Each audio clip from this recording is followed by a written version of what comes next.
So we're here today at the home of Hampden Park with Craig Brown and John Booth, and over to you, John.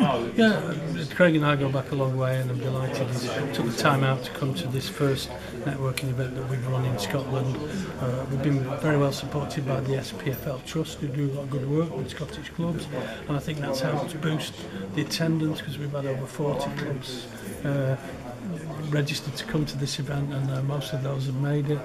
And I think they've been rewarded with some great exhibitors, some great products, and a fantastic presentation from our sponsors, Ticketmaster, and from Mr. Craig Brown, who gave us a couple of insights into Scottish football that not many people knew.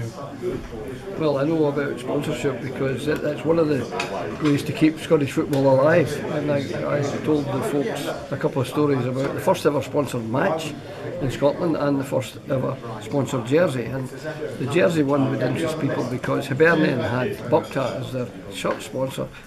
They managed to be permitted to put 16 square inches of Bucktat on the jersey and sign George Best. And that was a bit of an initiative. And of course you can imagine, I think the jersey sales would just about pay George's salary because it was enormous. I mean, every second person in Edinburgh bought a Hibernian jersey.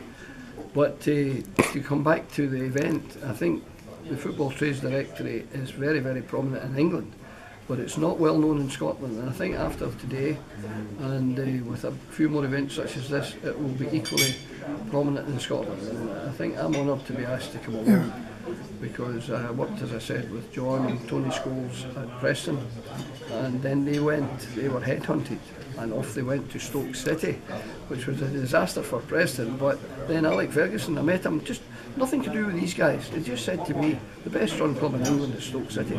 Now this is meaning the whole organisation of the club, the commercial side and the chief executive role.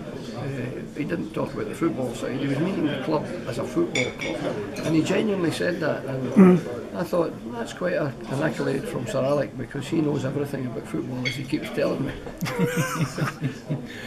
Knows more than you, doesn't he? Well, certainly knows more than I do. He's forgotten more since last night than I know. No, yeah, I mean, it's. I think that's why the Football Trade Directory works. I hope it works well in most people's views, because I've sat on the other side of the desk, and I've run clubs and know what suppliers, how difficult it is to get to see clubs and to do business at clubs. And that's what we hope to achieve here. And I think in Scotland particularly, because they're not graced with the same level of easy media money that the English clubs have got. They've got to work a bit harder, haven't they? Absolutely. Oh, the money in England is, we say in Scotland, the word we use for the money in England is obscene. It's huge. I remember, honestly, when we won promotion, when I was at Derby, the chairman, a lovely gentleman, Peter Gatsby, he was in tears almost, you know, he had his arms around Billy, and he said, I can't believe it, gentlemen, I can't believe it. What can you not believe, Mr. Chairman? He says, guaranteed 52 million. Now I said, how do you work that out? He said, well, if we're bottom of the Premier League next year, we get 30 million and 2 11 million parachutes. Now, last year, Huddersfield, that 52 has become 170 million. It's incredible, the money that's swarming about in England. Yeah, it's not like that in Scotland, I assure you. No, and the only downside of that in England is that clubs like Preston, who've never managed to get to the Premier League, they suffer now because they're in a league with one or two other clubs like Rotherham and Bristol City. Yeah. They're in a league full of people who've had parachute payments. So it has its downsides in England. Well, that's one thing I agree with Derek Shaw about. Derek said, you know, for us to get into the Premier League, it's quite an achievement because there's at least half a dozen sides then who are on parachute payments, and they start at a huge advantage.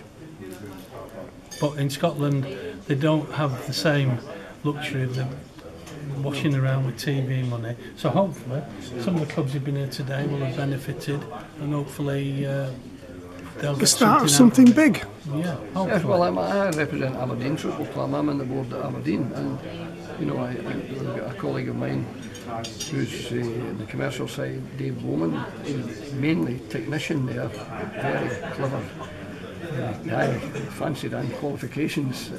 And Dave is here representing the football club because the commercial manager couldn't make it, but he didn't duck out. He sent a very, very high profile member of staff, and Dave Bowman is with me here, and anything that they want that they see here, I will be encouraging the board of directors. Yeah, I mean, we've been very well supported, not just by the Premier League sides in Scotland. I think all bar 2 have made it, and the ones who couldn't have sent apologies.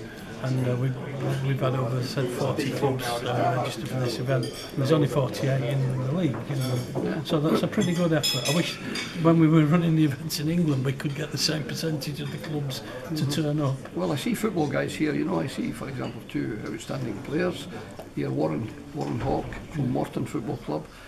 Warren's from Newcastle, and he's one of the famous strikers that they had. He's now chief executive at Wharton. He's here.